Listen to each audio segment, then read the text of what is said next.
great win for us, really good for our team to come out and start fast in the game, play fast, obviously ready to play.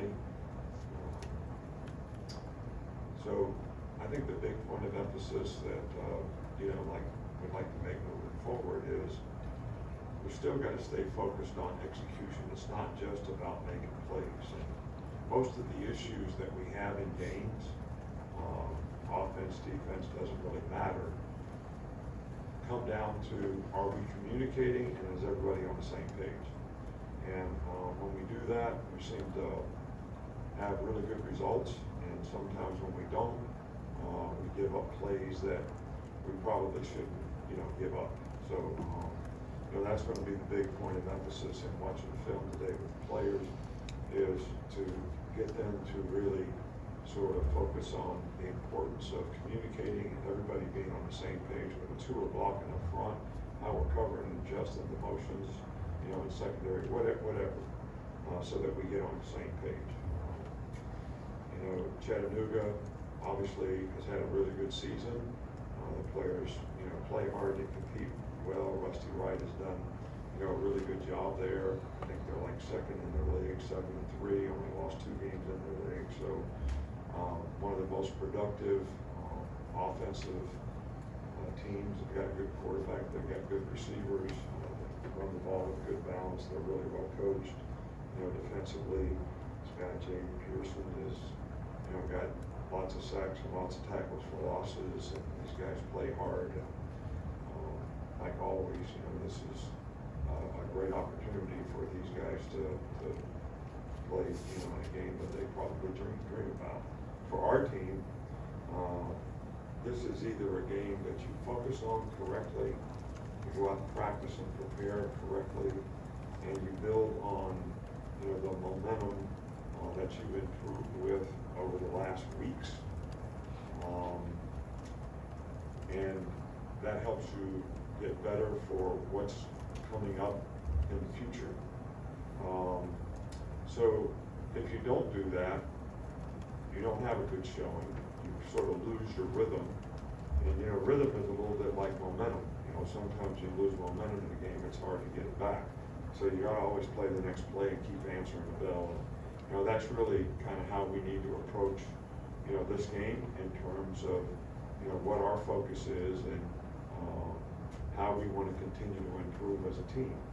If you're going to peak at the right time, you can't have peaks and valleys. You got to keep going in the right direction, and that's what we want to get our players to focus on this week in practice and preparation for this game. We'll start up front with Nick. Yeah, Terry mentioned that every team could use a Miss Terry, and she's helped with motivating and just staying locked in. I mean, how does she help the team during the season in terms of what she does to motivate players?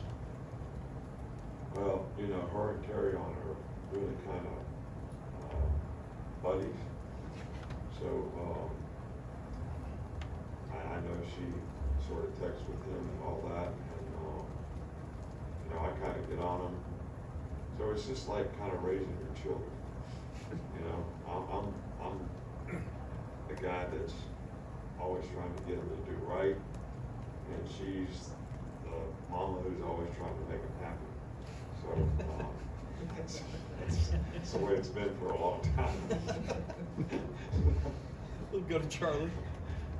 Hey, Coach. A guy like Chris Braswell seemed to steadily improve over the course of his career. Where have you seen him grow the most since he got on campus?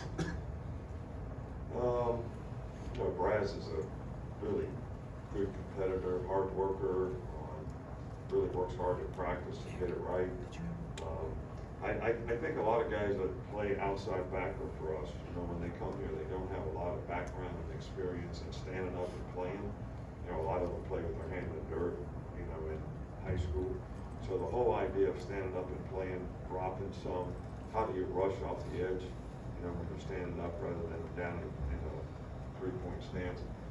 So, and I also think that opens up a whole panorama of knowledge of the game, coverages and things like that. So, and I would say that Braz has certainly improved physically because of how committed he is to being a good player.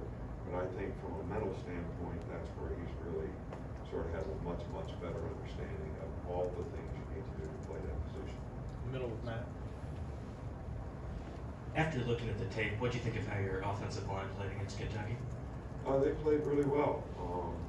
I think Kentucky's big up front. We talked about trying to be the most physical team. I think they did a good job of that. I think we ran the ball better in the second half than in the first. And some of that was just how were they planned. But I was really pleased, especially in the second half, with how we controlled the line of scrimmage. I think for the most part, the pass protection was a little better. And we want to continue to improve in all those areas. Then back left with Kyle. Hey, Coach. Can you talk about the gauntlet of this SEC schedule? You guys are 7-0 up to this point, and then kind of a follow-up. How have you seen this team transform from week 2 up to this point in time? Yeah, well, we talked about a lot how this team has been able to show great resiliency and perseverance, to really stick with it. They want to be good, so they want to be coached. They stay focused on what we need to do to continue to get better, and I think by doing that, the confidence has built, the respect and trust is built, which helps confidence. And I think we got a lot of guys that are playing really good football now. So, and we had a lot of guys that really stepped up in this last game and played well, like a receiver. I mean, we had 2 receivers out. These guys played really, really well. I mean, the receiver group. In fact, I think probably got that. We took the whole group and said, "You guys are the players of the game." We had a couple guys that had to step up on defense with some starters missing. So, but it just seems like whether it's been on special teams or however it's been, every guy's kind of all in to trying to do what they can do to help the team, and the leadership has been good, and the transformation has shown in terms of how we've been able to execute play week in and week out. In front with Chase. You mentioned on your radio show a couple weeks ago that Braswell is a good leader in his own quiet way. Besides Chris, who are a couple of guys who lead well by example, but maybe aren't necessarily vocal about it? Right. Tim Keenan's a good leader up front. I think Monte Lawson is a really good leader at linebacker. Dallas is a good leader at outside backer. Malachi's a good leader, in the secondary. So we have some guys at each position that, set a pretty good example in terms of how you need to prepare for a game, how you need to try to practice. And, Braz is one of those guys as well. He's on the lead because of the example that he sets and how he goes about what he does. Katie on the left. Oh, you're good? Okay. Tony right there. Did you have one? You did. Okay. Ryan, I thought they told me you had one.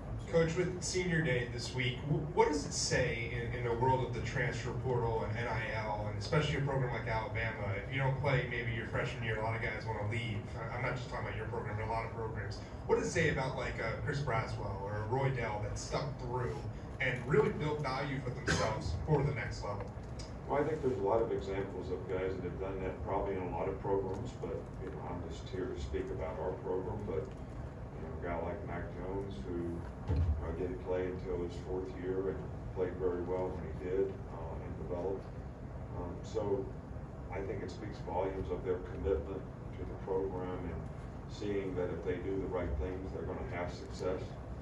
We've had guys here that do very well in the pros, even though in the NFL, even though they've had maybe not a significant role their entire career here, but played well at some point in time, and that gave them an opportunity. I think that one of the big things that we try to get guys to understand is we have good players on our team, so you're going to have a better chance to develop because the competition in practice is actually going to be beneficial to your development. And I think that if guys can stay focused on long term in terms of what they're trying to develop and improve. We've had all these freshmen who want to play as freshmen. And we've had, I don't know, you can count them up, how many guys have gone out early for the draft. So if it's 45 guys, I don't know if that's the right number or not. I've had 32 phone calls times 45, whatever that number is, in the thousands, right? I've never been asked once how much a guy played as a freshman? Never. Not once. Everybody wants to know, what did you develop into? But yet, the whole mindset is, if I don't play right away, you know, but that expectation gets created by a lot of external factors too. Not to put any of the blame on you all, or anybody that says a guy's a 5-star and he should make this immediate impact and all this stuff. So that becomes the expectation. So when it doesn't happen, guy's frustrated. I get that. I understand that. You know, we got to try to get guys to be able to stay focused on what they have to do to develop as players, make improvement, so that when they do play, they create value for themselves, rather than worrying about just playing. But if you go out there and you don't play well, what kind of value are you creating for yourself? And what kind of confidence are you building? So all these things are things that we really try to emphasize with our young players, and the guys that buy into that, they end up doing pretty well. We'll finish up here with Mike. You competed against both Jimbo and Zach Arnett this year. What was your reaction to the news of their firings? Yeah, the Mississippi State's coach in Texas A&M, reaction to those guys getting let go. You know, I don't ever like to see anybody get let go, whatever we want to call it, in this business. I know how hard everybody works. I know how difficult it is to sort of build, you know, a program, to get players to compete at a high level on a consistent basis, and just have a lot of respect for people who really work hard to try to change the lives of, you know, the guys that they're coaching, make them better people, help them do the right things in terms of getting an education, as well as trying to develop them on the football field. But, you know, we are in a business that you get evaluated based on outcomes and your performance, and I hate to see anybody have to go through this. I've been fired before. It's no fun. It's no fun for your family.